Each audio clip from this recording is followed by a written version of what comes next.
The mysterious returned year was 2525, and humanity had long since taken its place among the stars. Earth, once a small and fragile planet, was now a powerful force in the galaxy. Its ships roamed across the universe, establishing colonies, making alliances, and becoming a symbol of human strength. But just as humanity reached its peak, an unexpected event occurred. After 500,000 years of silence, the aliens returned. No one knew they were coming. There were no warnings, no signs. One moment, the galaxy was peaceful, and the next, a fleet of massive alien ships appeared in the skies above Earth. They were as imposing and mysterious as ever, sleek, dark, and ancient. Their ships filled the sky, blocking out the stars. The ships were unlike anything humanity had ever seen, not just in size, but in the sense of power they radiated.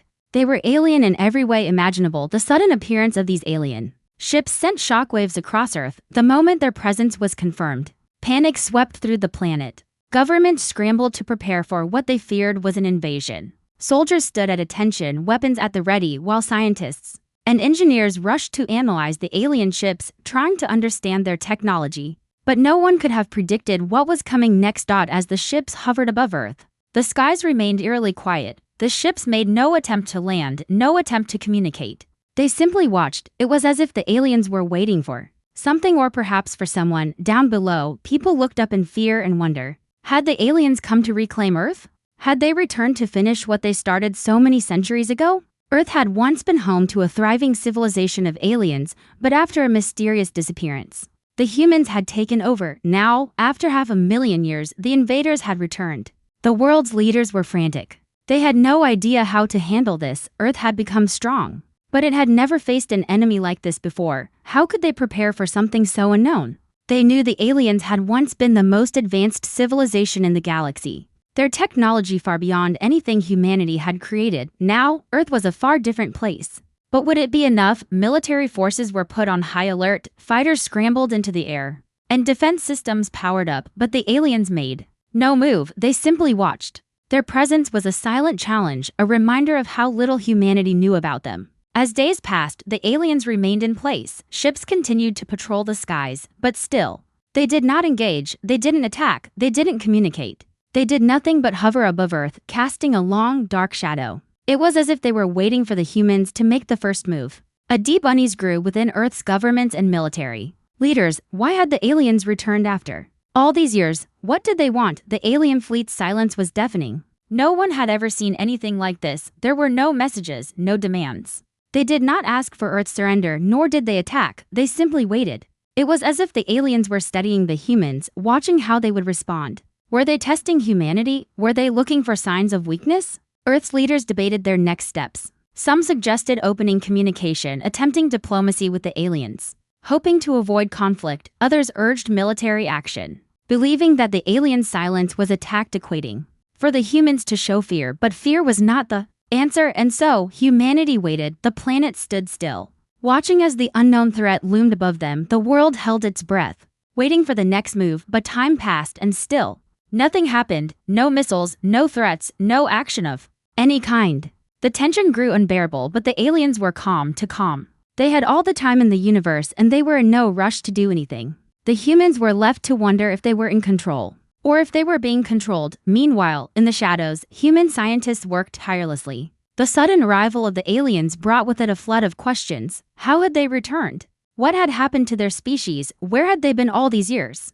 The most pressing question, however, was whether humanity was truly ready for what was about to happen. And then, after days of silence, the first communication from the alien fleet came. It was a single, simple message sent directly to Earth's top leaders. It was not a demand, nor a threat. It was a question. Why have you not yet made contact? This single message, short and straightforward, sent shockwaves through Earth's governments. It was clear now that the aliens were not here to destroy humanity, at least not yet.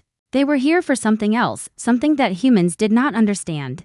They were waiting for humanity to make the first move. But what did this mean? What did they want from Earth? And most importantly, what would happen if humanity failed to respond properly? The mystery deepened. The alien fleet's presence remained, watching, waiting, and now communicating. The question lingered in the minds of Earth's leaders. What do the aliens want from us? The answers would come soon enough, but for now, Earth was on the edge of a new chapter in its history, a chapter that would change the course of the galaxy forever. The aliens had returned. and humanity was about to discover the true reason behind their mysterious reappearance. Asterisk first contact, shock and fear for days. The humans of Earth were left in a tense limbo. The alien fleet, which had appeared seemingly out of nowhere, hovered silently in the atmosphere, its intentions unknown. No one could explain why they had returned after 500,000 years, nor could they guess what would come next. Leaders from all over the world gathered in urgent meetings, their faces filled with concern and fear. A decision had to be made, and fast. The first contact came not with an invasion, but with an unexpected and simple action. The aliens activated a single ship, and it descended slowly toward Earth's surface, landing gently in a desolate area outside the major cities. This peaceful approach was nothing like what the humans had expected. There was no assault, no show of power. It was as if they were offering a chance for peace, or at least a conversation. On the ground, military forces were positioned in anticipation. Soldiers gripped their weapons tightly, ready for whatever might come next. The world's governments, initially focused on defense, now turned their attention to making sense of the alien arrival. It wasn't just a fleet anymore, it was a message. The aliens were waiting for humanity to respond, but how would they respond? The thought of engaging in dialogue with an ancient alien species that had been absent for 500,000 years was both thrilling and terrifying. The world watched, holding its collective breath. As the alien ships hatch slowly opened, from within, strange figures began to emerge. They were tall, their skin a shimmering shade of blue, their eyes large and black, giving them an otherworldly appearance. They moved with an elegance and precision that was both unsettling and awe-inspiring. Yet, despite their intimidating appearance, they did not come with weapons drawn or threats in hand. Instead, they walked calmly toward the waiting human delegation. One of the aliens, clearly a leader of sorts, stepped forward. His voice was soft but carried an authority that demanded attention. "We come in peace," he said in flawless English, his words cutting through the air with an unexpected clarity. "We have watched your species grow and evolve. You have become stronger, more advanced. And now we are here to see if you are ready to join us in the future of the galaxy." The humans were taken aback. The very last thing they had expected was peace. For 500,000 years, the alien species had been silent, and now they were extending an olive branch. The shock of this revelation rippled through the crowd. They were not here to conquer, they were here to observe, to test, and to invite humanity into something greater. As the alien leader spoke, the humans exchanged uncertain glances. Was this a trick? Was this the calm before the storm? For centuries, Earth had been warned of alien invasions, of species seeking to control the planet. No one had ever prepared for an alien species to return, not with weapons drawn, but with a hand extended in peace. Yet, even as the leader spoke, the humans knew that trust would not come easily. The unknown stretched out before them like a vast, dark ocean. This wasn't just about the aliens' intentions, it was about what this sudden return meant for humanity's place in the universe. The alien leader continued, his voice steady. "You have seen our ships, you have felt our presence. We are not here to destroy, we have come to offer an alliance, an opportunity to join a vast galactic network of species, a coalition that will shape the future. But we must know one thing, are you ready to accept that future?" For the first time, humanity was presented with a question that could change everything. The invitation was there, but so was the risk. Was humanity ready to join the galactic order? Was Earth ready to trust the aliens? Or had they returned to reclaim what they once lost? The world stood at a crossroads. Governments scrambled to discuss the next steps, each side weighing the risk of rejecting the offer versus accepting an alliance with an alien species so advanced that it could easily obliterate Earth if they chose to. Could humanity take this step? Could they take the leap into the unknown, or would they forever remain isolated, afraid of the very thing that had once terrorized them? As the leader of the human delegation stepped forward, his heart pounded in his chest. The weight of the decision pressed down on him. "We are not afraid of the future," he said, his voice steady despite the chaos swirling in his mind. "But we must understand the consequences of this decision. If we accept your offer, what will become of us?" The alien leader nodded slowly, as if he had expected this question. "You will become part of something greater than you can imagine, but the choice, as it always has been, is yours." The words hung in the air, thick with meaning. The humans were at a critical juncture. The decisions made now would forever alter the course of history. Would they risk everything for a chance at greatness? Or would they decline the invitation and remain isolated, forever unsure of what they could have achieved? In the silence that followed, Earth stood still. The fate of humanity and the future of the galaxy rested on the edge of a knife. Would this be the moment that humanity took its place among the stars? Or would it retreat back into its own small corner of the universe? forever unaware of the untold possibilities that lay just beyond the horizon. The choice was theirs. Asterisk, the aliens' responsive days following the first contact were filled with intense deliberations. The alien offer had left Earth's leaders in a whirlwind of questions. An invitation to join a galactic alliance was not something that could be taken lightly. The reality of this decision began to sink in. Was humanity truly ready to take its place among the stars, or was it wiser to remain cautious, protecting what they had built, and keeping Earth to themselves? The unknown stretched out before them like an infinite path, and humanity was standing at a crossroads. The alien leader, who had introduced himself simply as Zorith, returned to the landing site with his delegation. This time, the human government representatives were ready. They were gathered in an open field, surrounded by military personnel and scientists, each one deeply aware of the importance of this moment. The delegation of alien ambassadors arrived quietly, their tall figures emerging from their ships like shadows, their steps synchronized, their faces impassive. There was no aggression in their presence, but their silence spoke volumes. Zorith approached the human delegation once again, his calm gaze sweeping across the room. We understand your hesitation. The universe is vast, and many species have fallen to the temptation of unchecked power, but we do not seek domination. We offer cooperation, knowledge, and the chance for humanity to stand beside us, united with other species who have long thrived in this galaxy. What we offer is not just survival but growth, prosperity. The room was filled with tense silence as humans processed Zorith's words. The offer sounded tempting, but the core of their fear remained. How much of their own identity, their own freedom, would they have to give up to join this galactic network? One of the human diplomats, a young woman named Kira, stepped forward. Her voice was steady, but her eyes revealed the burden of the questions that had been weighing on her mind. If we accept this offer, what will our role be in this alliance? Will we simply become another member species, or will Earth retain its autonomy? Zorith's expression softened. You will not be a servant to the alliance, but an equal member. Your autonomy will remain intact, but with the understanding that you will contribute to the collective strength of the galaxy. Earth has much to offer in terms of resources, innovation, and unique perspectives. The future we envision is one where no single species dominates. We will share knowledge, but we will also grow together. The room was silent as Kira and the others processed his words. It was a compelling argument and one that spoke to the heart of humanity's ambitions, but something still felt off. A lingering suspicion that perhaps there was more to this offer than the aliens were willing to reveal. Kira glanced around at the others in the room, searching for confirmation or doubt in their eyes. She was not alone in her hesitation. Even the leaders of Earth's governments looked uneasy, their minds torn between fear of the unknown and the promise of something bigger. The tension in the air was palpable. The stakes had never been higher. After a long pause, General Thorne, the leader of Earth's military forces, spoke up. You speak of cooperation, but what if another species doesn't want to cooperate? What if the galactic network is not as peaceful as you claim? What then? Zorith's eyes sharpened. There are always risks when dealing with new alliances. But our purpose here is not to conquer, but to bring peace. As for those who choose violence, well, we deal with them. It is a reality of the galaxy, but we face it together as a united force. The implications of Zorith's statement sent a ripple of unease through the room. The idea of uniting against threats in the galaxy sounded noble, but the reality of facing dangerous, aggressive species was far more complex. Was Earth ready to take on that burden? Would the galaxy's enemies be too powerful to handle? How would humanity protect itself if the alliance turned out to be more dangerous than anticipated? Kira's mind raced, but she knew this was the pivotal moment.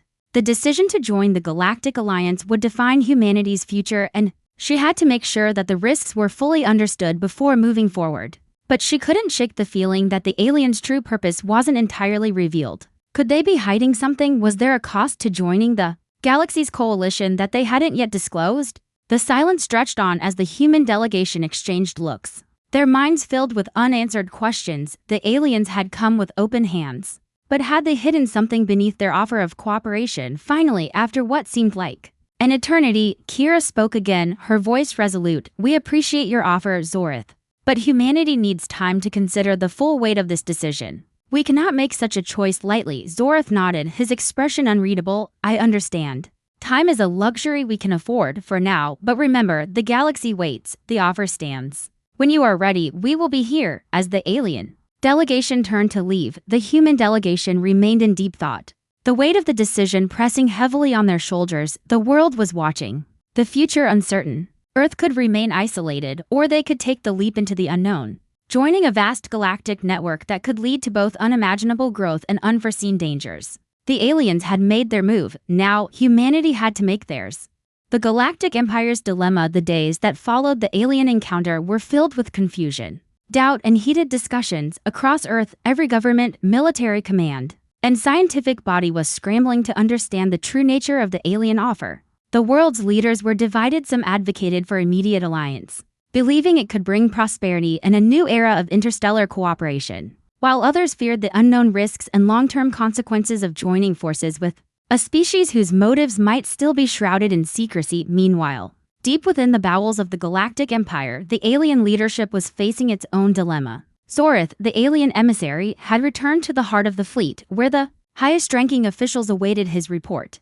The Empire's leaders had heard the news of Earth's response, their cautious refusal to commit to anything without understanding the full picture. We've waited for 500,000 years. One of the Empire's senior council members, Jacker, said as he stood before the vast war map of the galaxy. His tall, angular frame cast a long shadow as he turned to face Zorith. And now, we offer them everything: peace, knowledge, the chance to join a galactic order, but they hesitate. Why? Zorith remained calm, his expression unreadable. Humans are not like the other species we've encountered. They are young, unpredictable, and fiercely protective of their independence. They are not easily swayed by promises of grandeur. Their hesitation is a sign of their strength, not their weakness. Jacker's piercing gaze locked onto Zorith. You claim that they are strong, but what if their refusal is more than just caution? What if they fear us? What if they have the power to stand against us? The room fell silent, the weight of Jacker's words sinking in. The possibility that the humans could pose a threat, rather than a benefit, was an unsettling thought.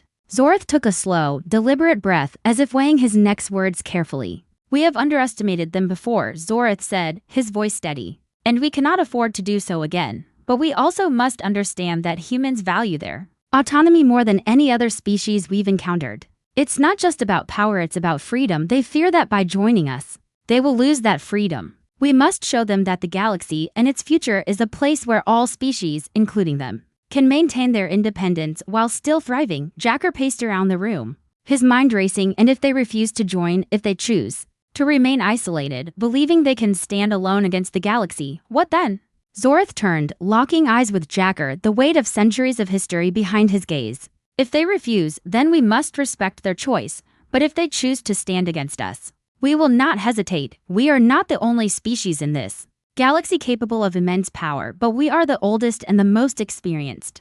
We must not allow one planet to disrupt the balance we've spent millennia creating. Jacker's eyes narrowed. And what of the other species in the galaxy? How will they respond to Earth's defiance if they choose it? Zorith's expression hardened, his stance more resolute. We will not force Earth into submission. But the galaxy cannot be divided. If Earth decides to remain apart, they will be watched by us and by others. There are other empires out there, much darker than ours, who might see Earth's refusal as an opportunity to seize control. The silence in the room deepened, and the gravity of the situation pressed down on every council member. Zorith had not only outlined the risk of Earth's defiance, but also the larger threat of potential enemies waiting in the wings. What do you suggest, then? Jacker finally asked, his voice cold but with an undercurrent of concern. Do we wait for their decision? Or do we move forward, with or without them? Zorith's response was sharp and direct. We give them time. The decision is theirs to make, but we will not wait forever. We cannot allow indecision to weaken the unity of the galaxy. Meanwhile, back on Earth,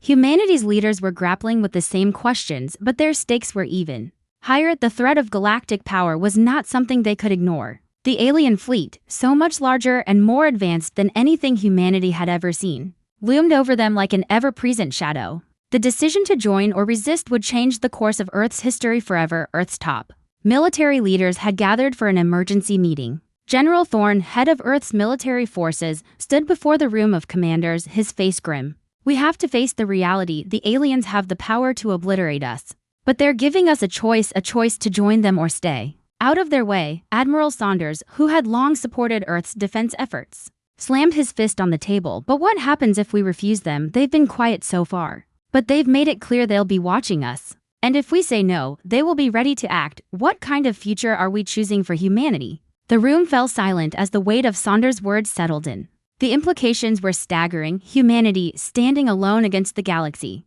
would not just face the alien fleet, it would face the unknown future of an isolated Earth, vulnerable to enemies both known and unknown. General Thorne stood up, his voice steady but firm. We've fought to survive, to grow stronger, and to carve our place among the stars. We can't allow fear to dictate our future. We need to make a choice, and we need to make it soon. As the debate raged on, the alien fleet waited, silent and patient. The galaxy's power hung in the balance, and the future of Earth rested on the shoulders of those who would decide whether to stand alone or join the Galactic Order. Time was running out, and Earth's leaders knew that whatever decision they made would echo through the universe for centuries to come. The question now wasn't whether humanity could survive. It was whether humanity was ready to take its place among the stars, or if they would remain confined to their small corner of the galaxy. Earth's ultimatum. Tension in Earth's halls of power had reached a breaking point. After days of deliberation and careful consideration, humanity's leaders had reached a decision. They could no longer wait for the aliens to make the first move. It was time for Earth to act. An ultimatum had been drafted, an offer that would show the aliens that humanity was not to be treated as a weak, fearful species. They had no more time for hesitation. The future of Earth was at stake, and it was time to take a stand. The proposal was bold and direct. Humanity would not bow to the alien invaders. Instead, they would offer an agreement, one that would ensure their place in the galaxy but on their own terms. The human delegation would demand the freedom to remain independent. While still agreeing to cooperate with the Galactic Alliance, they would not submit, but they would stand as equal partners. The price of Earth's autonomy was clear, but it was one humanity was prepared to pay. At the United Nations headquarters in New York, Earth's most influential leaders gathered to discuss the final wording of the message. General Thorne, a towering figure in military leadership, stood at the center, his face grim as he addressed the room. We've seen their power, we know what they're capable of, but we've also seen our own strength. If we bow now, we risk losing everything that makes us human, our independence, our future, our place in the universe. A soft murmur ran through the room as leaders exchanged worried glances. The alien fleet still hovered above them, waiting, silent and imposing. Some of the room's representatives were nervous and uncertain whether humanity was ready to face the full might of the alien empire. Others, like Thorne, were steadfast, believing that Earth's only path forward was to fight for its right to exist on its own terms. Kira, a representative from Earth's scientific community, stepped forward to speak. We've analyzed their technology, we've observed their ships, and we know we can't stand against them in a direct war. But that's not what they're asking us for. They're offering us an alliance and the chance to work together. What we need to decide is if we're willing to take that risk. If we say no, we stand alone. But if we say yes, we must accept that the universe is much bigger than we ever imagined. Her words struck a chord with many in the room, but there was still hesitation. Earth had always prided itself on its independence, and now, the very idea of joining a galactic coalition seemed like a step too far. Would they be trading their freedom for security? Could they trust these alien beings? After all they had done, the stakes were higher than ever. We can't just turn away from this opportunity, Kira continued, her voice growing stronger. This is a chance for humanity to become something greater, but it has to be on our terms. We are not weak, we are not afraid, we must set the terms of our future, or we risk being lost in the shadows of the galaxy. General Thorne nodded, turning to the assembled leaders. I agree with Kira. This is no longer about fear, it's about opportunity. We've always fought for our place in this universe. Now, it's time to decide if we want to continue that fight, or if we want to build something new with those who offer it. After hours of intense discussion, the ultimatum was finally set. Humanity would offer an agreement, but only if the alien fleet agreed to Earth's terms: peace, cooperation, and mutual respect. Earth would join the Galactic Alliance on its own terms, an equal partner in the galaxy. Not a subordinate. Humanity would not kneel, they would stand tall. The message was sent. Earth waited, the alien fleet remained silent in the sky. Back aboard the alien flagship, Zorth and his leaders studied the message. It was clear that the humans were not intimidated, but it also revealed something deeper, a sense of pride, a refusal to submit. Zorth felt a twinge of admiration for humanity's courage. They had made their move, and now the ball was in the aliens' court. But what would the alien empire decide? Would they accept the terms and welcome humanity into the galactic fold? Or would they see Earth's refusal as an act of defiance, a challenge to their supremacy? Zorth turned to his council. The humans have made their position clear. They are not afraid of us, but they are also not willing to bow. They want partnership, not submission. What should our response be? Jacker, the Empire's most aggressive general, scowled. We cannot allow this insolence. They think they can demand terms from us? We should show them our strength, make them realize who holds the power, but Zorith remained calm. His voice steady. No, if we show force, we risk losing everything. Humanity's strength is their independence. If we want them as allies, we must respect that. Their fear of us is gone. If we want them in our alliance, we must offer them respect. Their terms are steep. But perhaps this is the future we need. Zorith stood, his mind made up. We will respond to Earth's ultimatum. We will offer them our alliance, but on one condition: they must prove themselves capable of contributing to the galactic order. If they are truly as strong as they claim, they will take their place beside us. The response was swift. An encrypted message was sent back to Earth. We accept your terms. Join us, but remember, the galaxy has its laws. The future will require more than strength. It will require unity. Humanity had made its stand. The galaxy, once vast and untouchable, now seemed to be shrinking as Earth's power began to resonate. Throughout it, the choice was made. Earth had joined the galactic network, but on its own terms. The alliance was forged, and humanity was no longer just a survivor on a small, insignificant planet. They were a force to be reckoned with, and their place in the stars had been secured.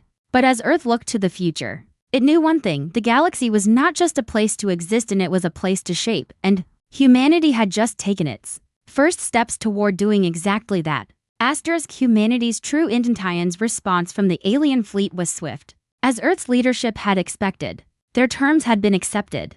But the message was clear: humanity's place in the galaxy was not a guarantee, it was a challenge. The aliens, though now allies, still demanded proof that humanity was capable of contributing to the galactic order. The stakes had never been higher. Earth had just made a bold declaration to the galaxy: humanity was ready to stand among the stars, but only on its own terms. In the heart of the human military command, General Thorne stood before the vast digital map that stretched across the room. The alien fleets, though seemingly allied, remained a constant presence in the solar system. They were waiting, watching, testing. Humanity had been accepted into the galactic fold, but would they prove worthy of their place? General Thorne's face was as stern as ever. This is it, he said quietly, turning to his team. We've been offered an opportunity that could change everything. But we need to show the galaxy that Earth isn't just a pawn. We need to prove we're capable of handling the responsibility of being a galactic partner. Kira, the scientist who had once questioned the aliens' motives, stepped forward. It's more than just military strength we need to show. We need to demonstrate that humanity's unique capabilities, our adaptability, our resilience, and our creativity are what make us an asset to the galaxy, not just an ally in battle. The galaxy has known the weight of wars and empires for centuries. But humanity, we have the potential to be something more. There was an air of anticipation in the room. As Earth's leaders prepared to take the next steps, the offer from the aliens had been a test. They were not simply joining a network of species. They were becoming something larger. The question now wasn't just about Earth's strength, it was about humanity's ability to lead. Meanwhile, in the Galactic Council, Zorith and the other alien leaders had begun to reconsider their assessment of humanity. Initially, they had seen Earth's inhabitants as nothing more than a fledgling species, a species with the potential to be controlled if necessary. But as the events unfolded, it became clear that humanity had its own ideas. Their refusal to bow, their demand for autonomy, and their unwavering courage in the face of the unknown had impressed even the oldest civilizations. Zorith stood before his council, a holographic projection of Earth's solar system hovering in front of him. The humans have made their move, he said, his voice firm but contemplative. They will not be easily swayed, and they will not follow the same path as other species. They will not be subjugated. Their strength lies not just in their technology, but in their refusal to accept limitations. They are a species that does not fear the unknown, that makes them both dangerous and valuable. Jacker, the head of the Galactic Empire's military, remained skeptical. We've seen their strength in battle, but what do they truly bring to the table? Are they capable of understanding the larger picture? Are they ready for the challenges that come with joining the Galactic Coalition? Zorith's gaze never wavered. They are ready, but more importantly, they are willing to fight for their place in the galaxy. We are not offering them a spot in the galaxy's order out of kindness. We are offering it because they've earned it. If they rise to the occasion, humanity will change the future of this galaxy both for better and for worse. As the alien leadership deliberated on how to engage with Earth moving forward, General Thorne and Kira stood in the midst of humanity's first major test.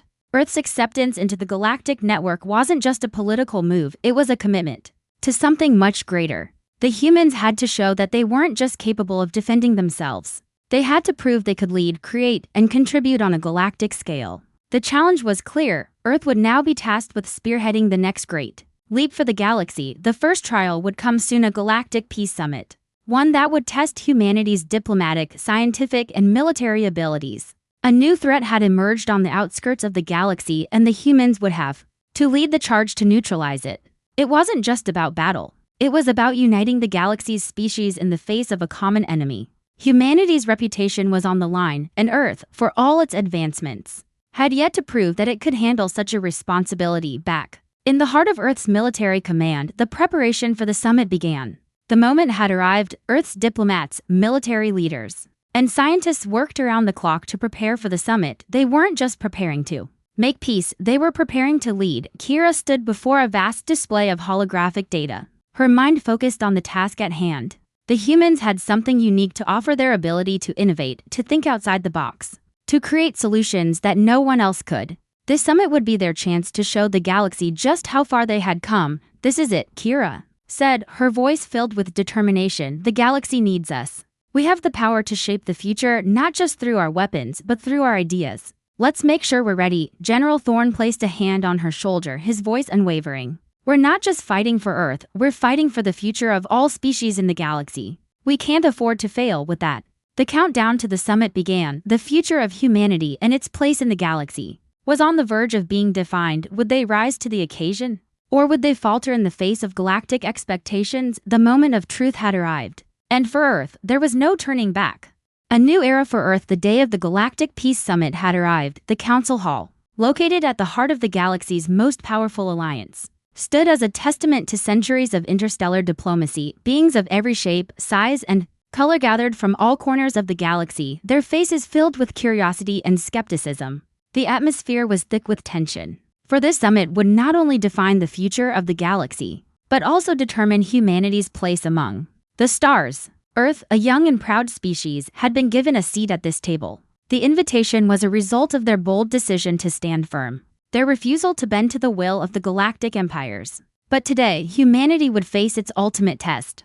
Would Earth rise to the occasion and prove its worth, or would the galaxy's older, more powerful species see humanity as nothing more than a fleeting experiment? As General Thorne, Kira, and the rest of the human delegation entered the Grand Chamber, they were met with the gazes of thousands. The seats at the front were occupied by leaders from the oldest and most influential species in the galaxy. The presence of the alien empires and the countless other species watching the proceedings added to the pressure humanity now felt. This was not just a political summit. This was a moment of reckoning. The council hall fell silent as Zorith, the alien leader, took his place at the podium. His voice, deep and commanding, echoed across the chamber. "Today, we gather not just to discuss peace, but to examine the potential of a new galaxy, one where every species has a chance to contribute, to grow, and to thrive. And today, humanity's future is on the line.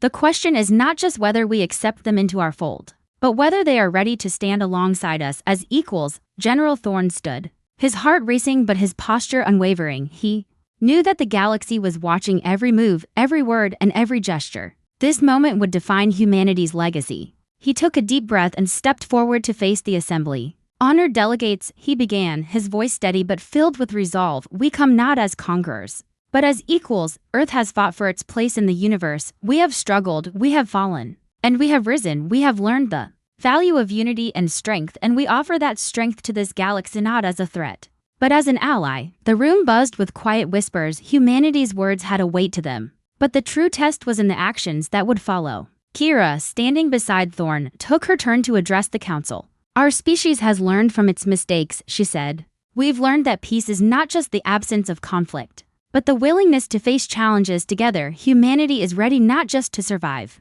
but to build a future, one where every species can contribute, innovate, and grow. We have the knowledge, the creativity, and the courage to lead, not through dominance, but through cooperation." Her words were met with silence, but this time, it was different. It wasn't the silence of skepticism, it was the silence of consideration. The galaxy's leaders, who had once viewed humanity as an uncertain force, were now listening. The question that had loomed over them was no longer whether humanity would fit into the galaxy, but whether they could lead it toward a brighter future. Suddenly, a voice interrupted the quiet.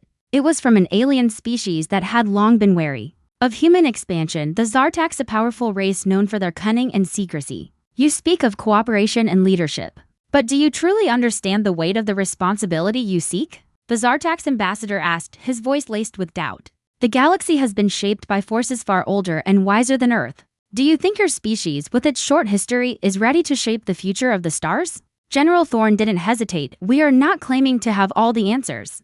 But we are willing to learn. We will not sit back and let the galaxy decide our fate. We will contribute, not just with our strength, but with our ability to adapt, to innovate, and to overcome. Our place is not just at this table, it is beside you. The room erupted into murmurs once again, but this time something was different. The words of the human delegation had resonated with the council. The older, established empires were beginning to realize that humanity's strength lay not in their power alone, but in their resilience, their adaptability, and their unyielding drive to create a better future. Zorath, standing at the front, turned to face the council. His gaze swept over the assembly. The humans have shown us something. They have shown us the power of will, the strength of conviction. Perhaps we have underestimated them. After a long pause, Zorath continued, today we stand at the beginning of something new. The galaxy has always been divided, but humanity's vision of unity is something that cannot be ignored. If they are willing to take on the mantle of leadership, then perhaps we should let them. Earth's future is intertwined with the galaxy's future. If they are truly ready, then it is time we accept them as equal partners. The room fell silent for the first time. The galaxy's leaders were not just considering the human species, they were accepting them. With a single statement, Zorath had shifted the entire course of the summit. Humanity had proven its worth not just through words, but through the very essence of who they were, a species that fought for survival, learned from its past, and was ready to shape a better future. With the final decision made, the council voted. The majority, moved by humanity's vision, cast their vote in favor of accepting Earth into the Galactic Order. General Thorne, Kira, and the rest of the human delegation stood together as the galaxy's future shifted before them. Humanity's place among the stars was secured. They had not only survived, they had thrived, and now, as the galaxy welcomed Earth as a true partner, humanity stood on the precipice of a new era, ready to lead the way into the future. The dawn of a new galaxy had begun, and Earth was at the helm.